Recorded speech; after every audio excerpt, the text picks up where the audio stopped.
Hey, what's happening, guys? Thank you so much for joining me for today's episode. So I figured after 12 episodes of kind of facing that direction, I'd kind of swap things up a little bit this time around and give you another backdrop, another point of view. And I think from this point going forward, that's probably what I'm going to end up doing, is kind of picking different points of the room to do these videos. So generally, because of the lights right in this general spot, it gives you the best lighting. So it gives you the best angles, and you can really see the details of the figures and whatnot. But many of these figures, man, you guys pretty much seen all of them already. So the colors and details, do you really need to have the eye-popping scene? Probably not. So I think like every so often, I don't know, maybe like every 12 episodes or so, I'll switch things up and give you a different point of view. There's probably about 5 or 6 different areas I really enjoy. So, and of course, like I said, lighting is important. So you want to have an area where you're actually going to be able to see some things. Today is episode 13 of the My Favorite LJN tournament. And I am a bit further away from my bowl here, so let's pick out today's wrestling matchups. Alrighty. So this is Don Morocco Wave. That's actually coming from Mark Hackenberg. And in one of my videos, I said I got about a dozen Mark Hackenberg figures. Realistically, I got about 20 of them. So I really undersold. Ooh. This is good. This is really freaking good. Hillbilly Jim Santa Claus. That one actually comes from my wife. No, she's not an artist. Shoot, what is it, man? Damn, it may have been last summer. She and I actually sat down and tried to paint some figures. I don't know what the heck I'm doing, but she did a fantastic job. So I really like the 2 figures that she painted for me. Well, this one is going to feature Steve Williams as he does battle against the Blue Earthquake. Another really solid matchup, I believe. This one is going to have original Freddie Blassie as he is going to square off against a no-name person. I really hope I didn't have a lot of these, because I kind of put the papers on top of each other and just kind of sliced through them. I should have done the slicing one at a time, but it sucks. Now I don't know who I missed out on. Ooh, tough one. That's tough. Marty Jannetty versus Freddie Blassie. And Kirchner Christmas as he will square off against Ron Simmons. That should be a fun one too. Alright, so our 8 figures have been selected. Let's go ahead and get those pulled, and I will be back momentarily. Alright, folks, we are back with our figures pulled. And this is going to be a fun video. I could already tell, based on the matchups, this is going to be one of my more enjoyable videos to film. First matchup is going to feature Don Morocco as he squares off against Hillbilly Jim. So, simply put, I'm not calling this Hillbilly Jim, not really. To me, this is just Santa Claus. I don't know where I was, but I did see, it had to be on eBay, because where else am I? I live on eBay, right? So, Mike Stiers, I think that's who it was. I think on Mike Stiers' channel on YouTube, I think he had this same exact type of Hillbilly Jim figure.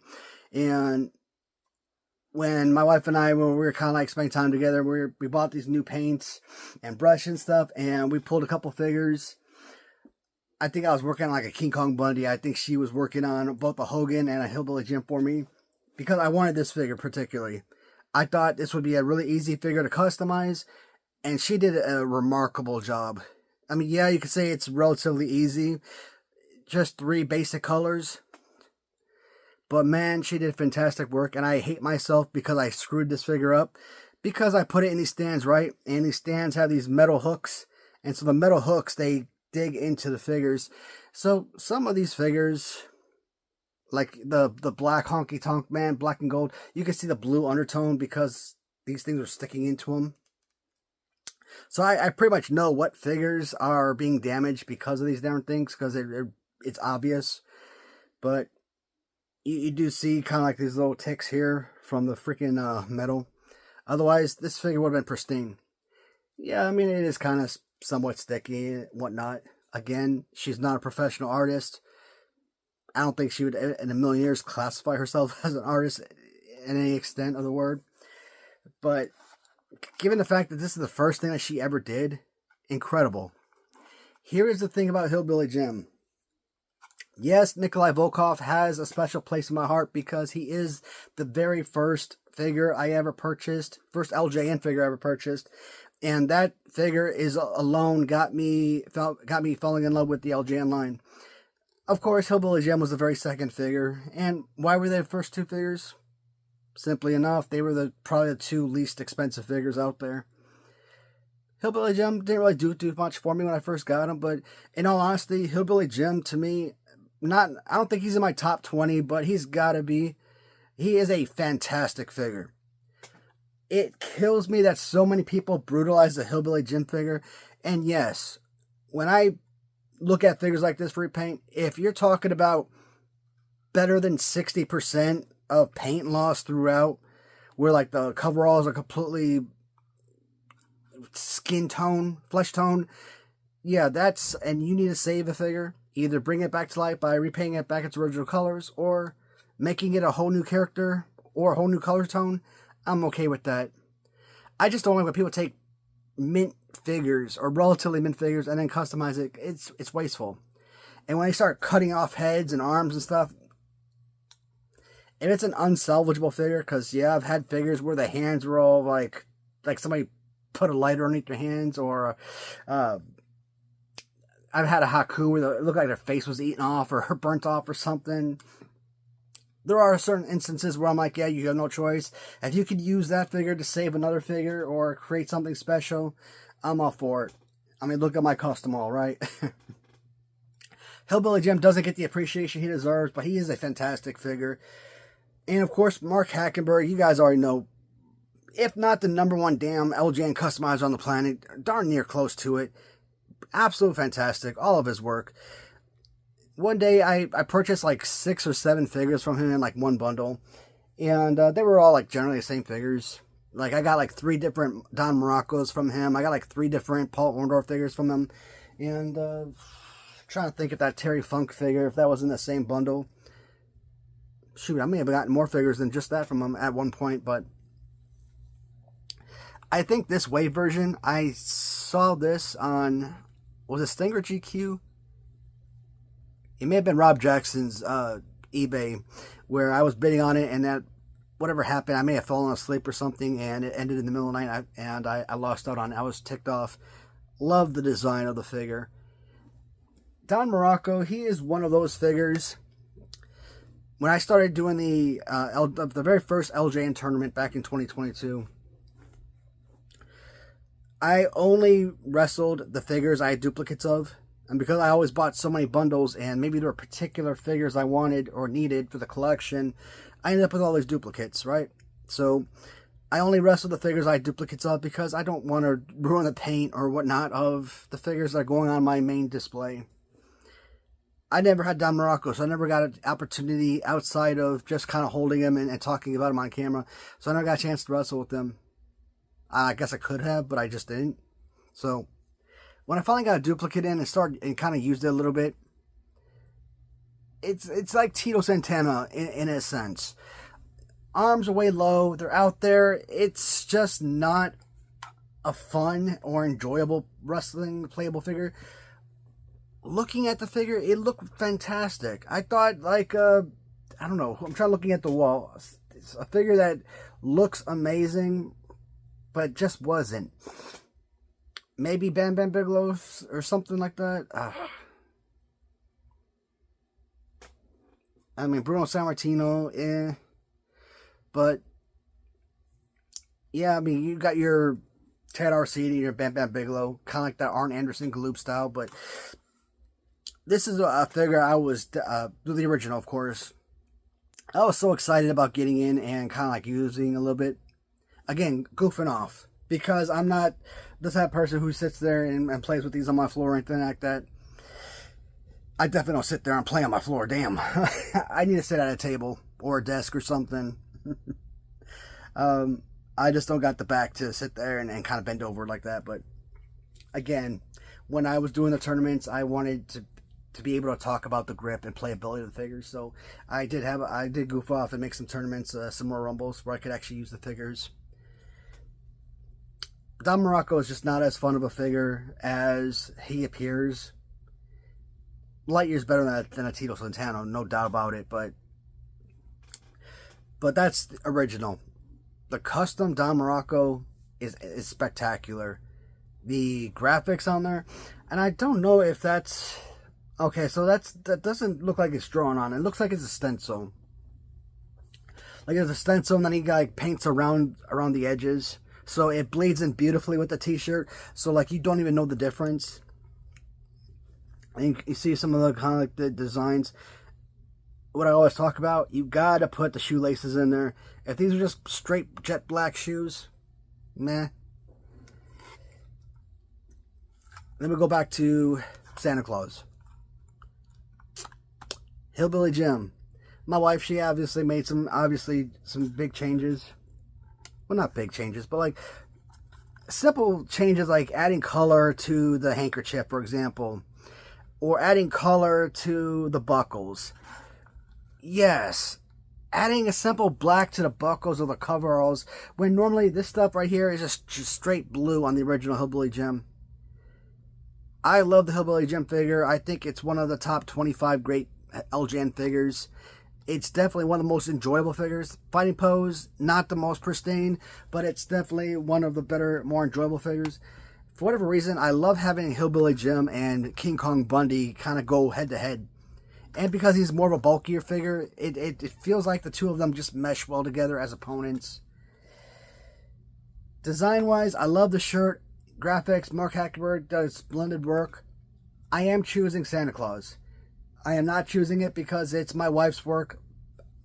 If I did this, I would probably choose it. If it was someone else that did this design, I would probably still choose it because I like the Hillbilly Jim figure and because getting the Santa Claus variant of this figure in was very important to me. And luckily, we got a couple of Christmas themed figures in this video, so that's pretty awesome. Next matchup was going to feature Earthquake as he squares off against Steve Williams. So we did see Earthquake as the natural disasters in red and black, and now we get to see what I classify as Series 3 Hasbro Earthquake in his more infamous blue singlet. So yeah, I bought this off eBay a couple years back, and I got this from Kevin Pelkey directly. It's a resin figure. That right there is probably one of the biggest downgrades of this figure, is that he is a legitimate statue. And I always got to put this back, kind of like hide it in the back of the shelf, because I'm always so concerned that this thing's going to fall off the shelf and break. That is why I love the rubber figures so much more. But this is an absolute beauty. A lot of these figures you get are so incredibly solid, but they would work better as statue figures, right? Pose-wise, it looks fantastic, but as a playable wrestling action figure, if it was a rubber figure, you couldn't do much with this. It wouldn't be enjoyable. Aesthetically, it looks incredible. But as a statue, you don't care about pose because all you care about is the overall look, right?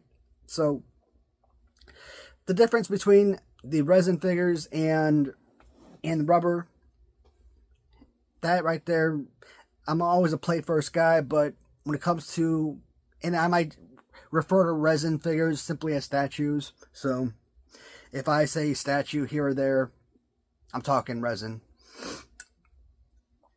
Steve Williams. I didn't know anything about Steve Williams when I got this guy. And I've said it a million times. I will continue to say it for as long as I live. A good figure is a good figure. I don't care if I know anything about the character or not. When I saw this figure, all I could think is Ted Arcidi. Is he a direct replica of Ted Arcidi? Absolutely not. Definitely better than the Ted Arcidi. Arms down low, not quite Arn Anderson-esque, but very similar in that respect. I love what Net did with the design of the boots, right? That looks incredible. And like the little, I call them teeth, like a little shark teeth that or waves on the bottom of the boots. Design-wise, I love the boots. They're fantastic. And this is what I should have done with my Arn Anderson Galoob 2-up. Put him in his correct red and white. But I ended up going with the stock photo, the black and gray. And I obviously regret that. I've regretted it for a long time. Because Galoob did not have a black and gray. So, and ever since then, I've kind of like gone off-brand. Well, not off-brand, but I've differentiated my Galoob figures, where not all of my figures are Series 1. I've incorporated color scheme of Series 2 on a lot of figures. I've actually put Steve Williams as one of my least favorite Ram Treasure figures. I don't know if I still feel that way today. If I were doing a countdown of all Ram Treasure figures, all 60 plus figures, or however many there are, would he be on the top 5? I don't know if I could put him in the top 5. I think he might be on the top 10. It's not a bad figure at all. I mean, I feel the same way about Ram Treasures that I feel about Big Rubber Guys or any other customizer out there. The same way I feel about the LJN originals, or I feel about Galoobs, or I feel about Hasbros. Yes, that even includes the horrendous Ron Simmons Galoob. I can sit back and say I really love all of the Hasbro figures. I really love all of the LJN figures. Yes, there are figures that I despise more than others for particular reasons, but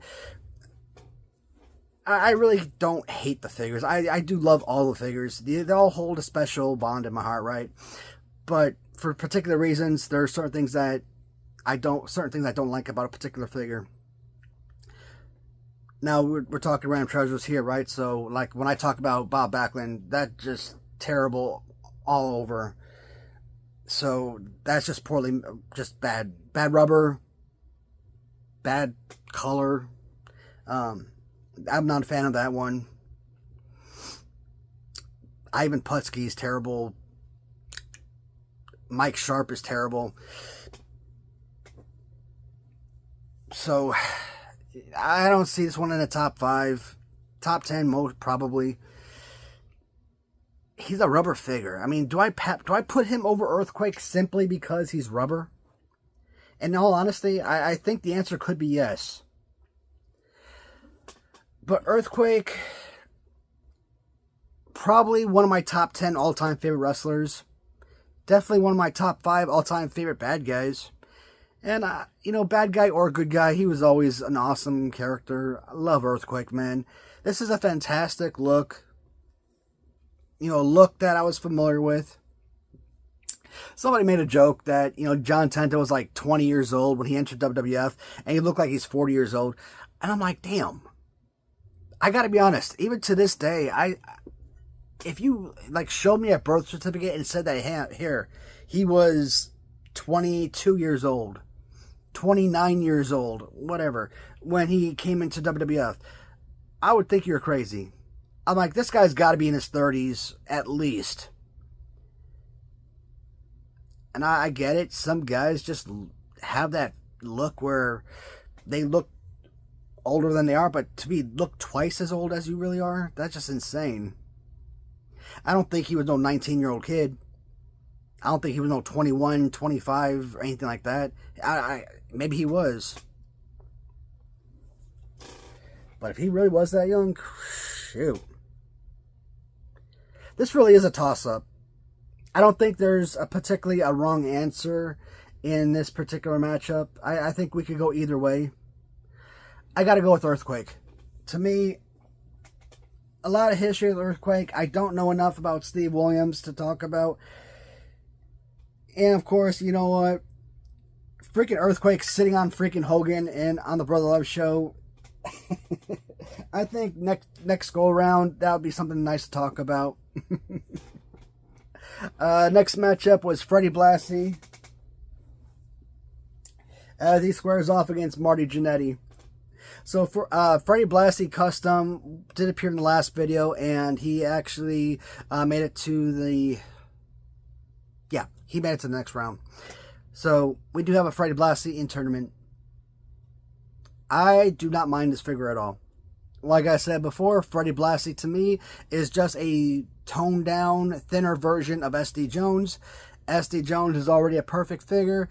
I feel like Freddie Blassie has got to be probably the best LJN manager made. If you were looking at him from a legitimate, realistic 60+ age standpoint, yeah, you could not really use him as a playable wrestling figure, but I did, and he was enjoyable like crazy. But I could never keep him in my Rumbles long enough because, again, I'm looking at it as a mindset of a 60-year-old man. But man, he was so much freaking fun. He was like up there with like Greg Valentine type fun. So, and I don't think this cane was original. I doubt it. I think I broke my cane and I had to go out and get a custom. Yeah, because this one was looks like way too big. But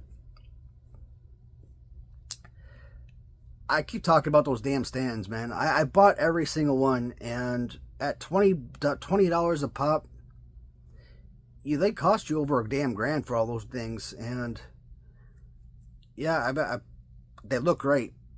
But they, like 60% of them or more, 60% or better, don't actually operate the way they should.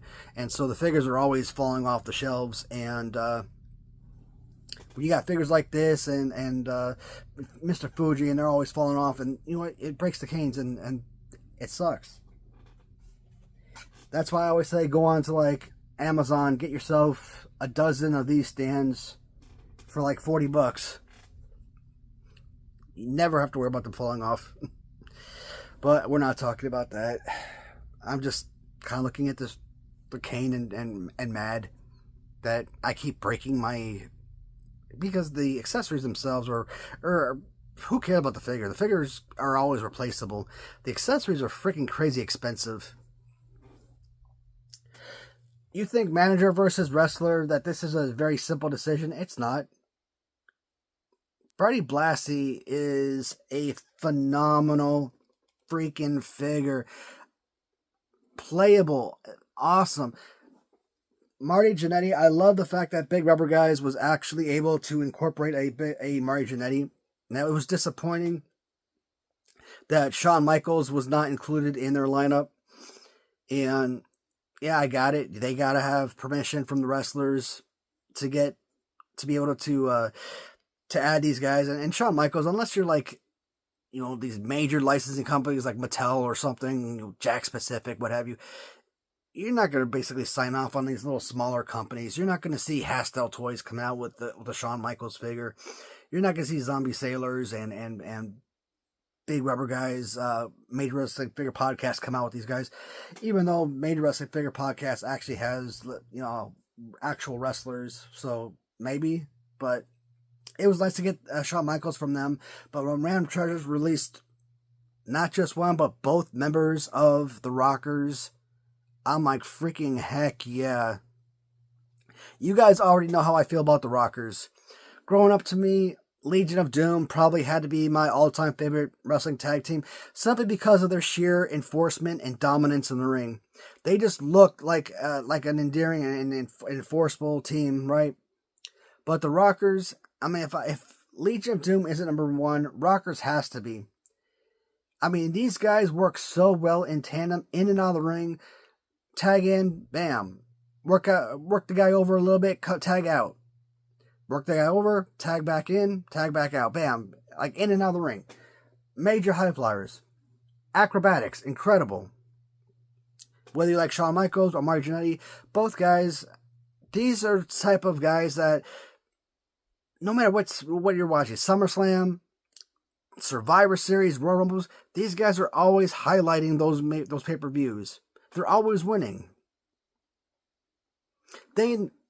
With this particular look, 1990, they finally defeat Heart Foundation. You know what? We changed our mind. We don't want you guys to be champions. I think there was something wrong with the ring, like the ropes broke or whatnot, something like that. It was an untelevised event. I'm like, how you already fired these guys like the first day that they arrived, the first time that they joined WWF, and what is it? Later on, Marty Jannetty finally got his own Intercontinental run, which was awesome, but that lasted all of 10 seconds. I have memories of him as a tag team champion. I don't remember who it was with, and I could be completely wrong. But like, it could be like somebody like completely like, in my opinion, a no name. Like somebody says Bob Holly. To me, I know names Sparkplug Holly, Bob Holly, whatever. But to me, that wasn't like anybody super flashy. That was like a Coco Beware type. Not one I would classify as a superstar, right? Actually, are these relatively the same? Check that out. I mean, not identical, but damn. I probably wouldn't even pick that up if these guys didn't square off against each other. You know what, Marty? Just by having a similar pose to freaking Freddie Blassie, you may have just saved yourself in this round. No, but I gotta go with Marty Jannetty, man. Like I said, I absolutely love the Rockers, and being a little kid, being like 6 years old or whatever I was, watching Shawn Michaels throw this man through the freaking window. And mind you, I grew up on freaking horror, okay? You wonder why I'm so desensitized as an adult. Okay, my mom did not put us in front of freaking Sesame Street growing up.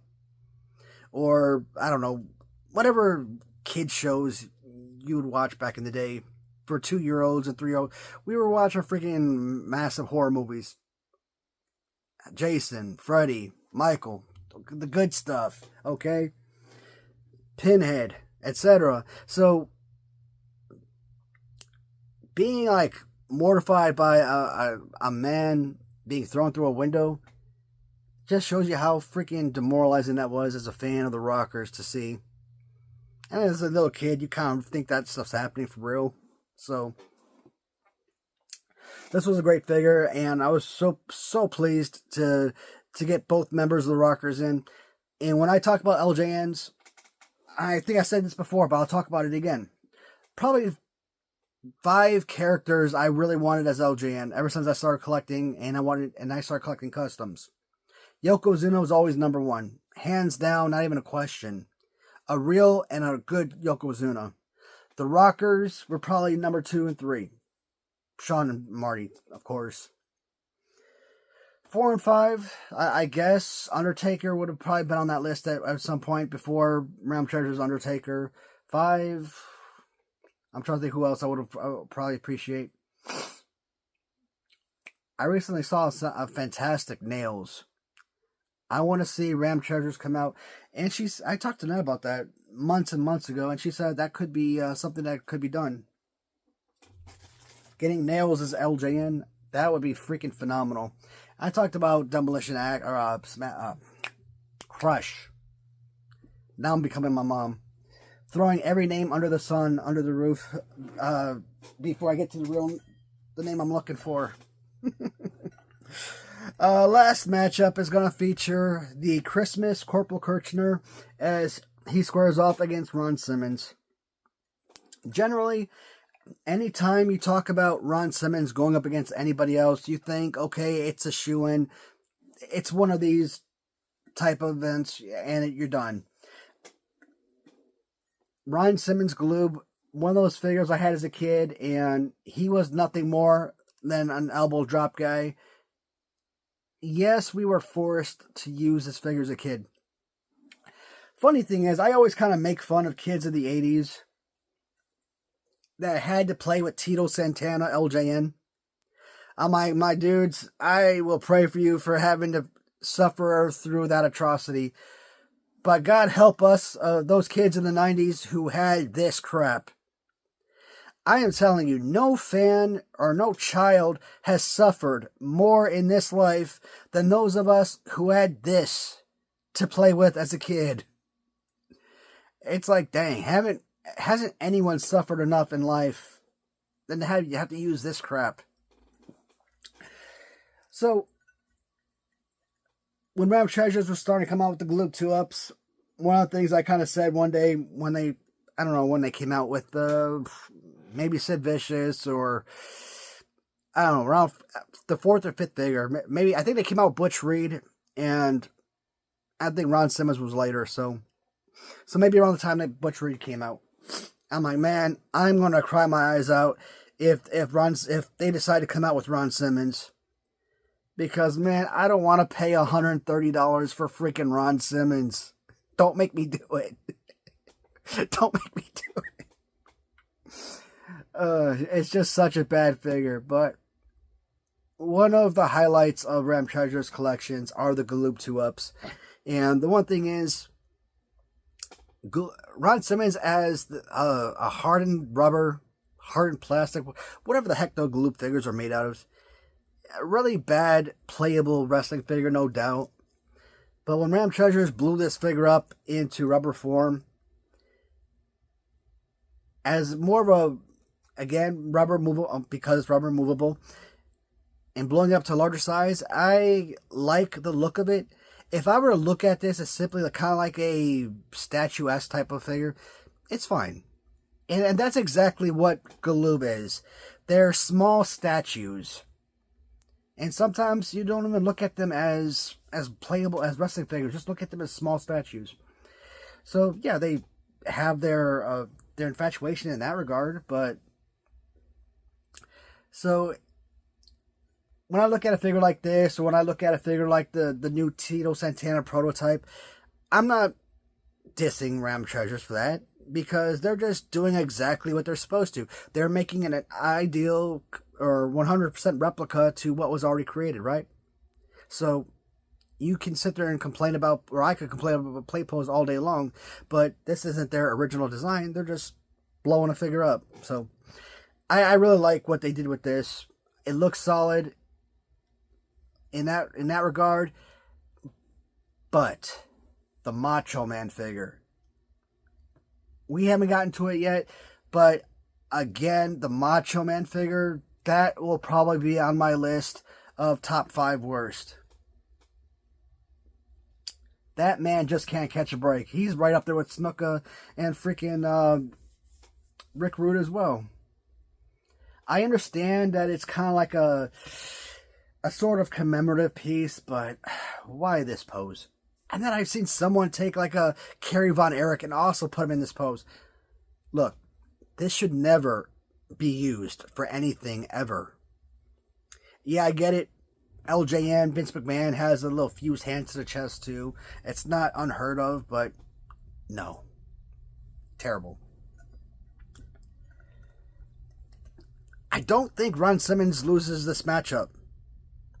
As much as I want to say that Ron Simmons can barely beat anyone in this tournament, this is really solid freaking work. Ram Treasures did excellent with this. And like I said, I turned him into Series 2 UK exclusive. Why? Because it just gives it more of a design with the white stripe down the leg. This one I bought among a bunch of other figures from Hulk $0125 off Mercari. And for life of me, I can't remember the darn man's name. And it bothers me.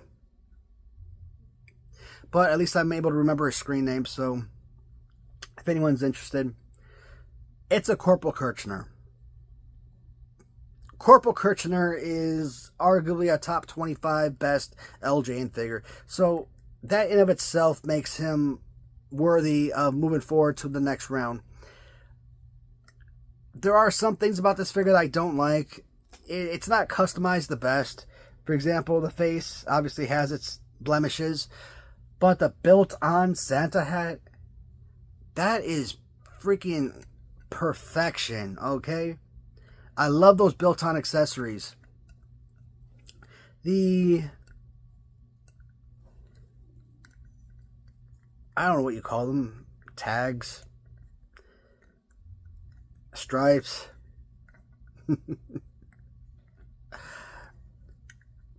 But the camouflage on the pants, the little wiggly lines, the little worm drawings, I mean, they're basically just this, right? But I think this is done a little bit better, obviously, but it's essentially what they're doing here. Not the greatest ever. I mean, I wouldn't be able to make it look as nice, so I really am not one to complain. I love Santa on the shirt. So, I mean, it does have its graphics. I don't know. I mean, is this a winner? No, it's not a winner, but it's definitely one that I still feel could go several rounds. Not just multiple rounds, but several rounds. So it's really hard.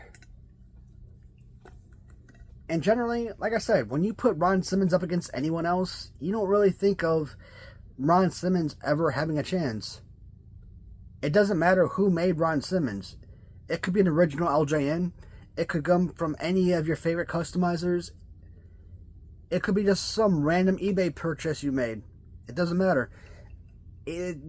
Ron Simmons is just a bad design. And Corporal Kirchner is fantastic.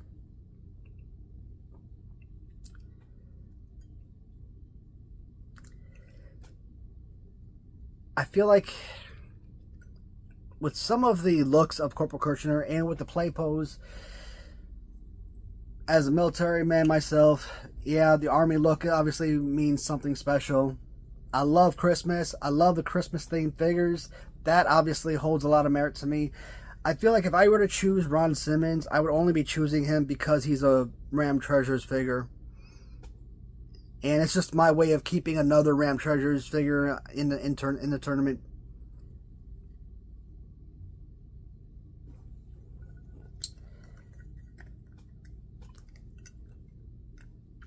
I don't know. I'm kind of torn.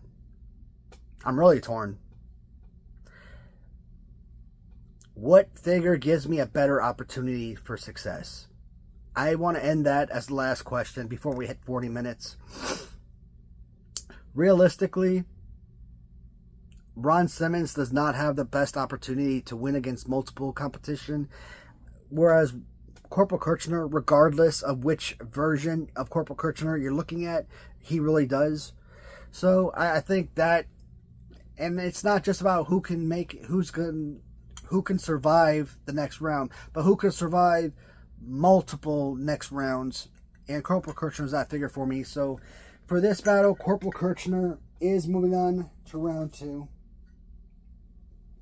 So I kind of noticed that each of these videos are going longer and longer. I've been trying to hover around 30 minutes, and they're starting to get into the 40s. So I gotta stop talking as much. But man, they're getting harder and harder as we move forward.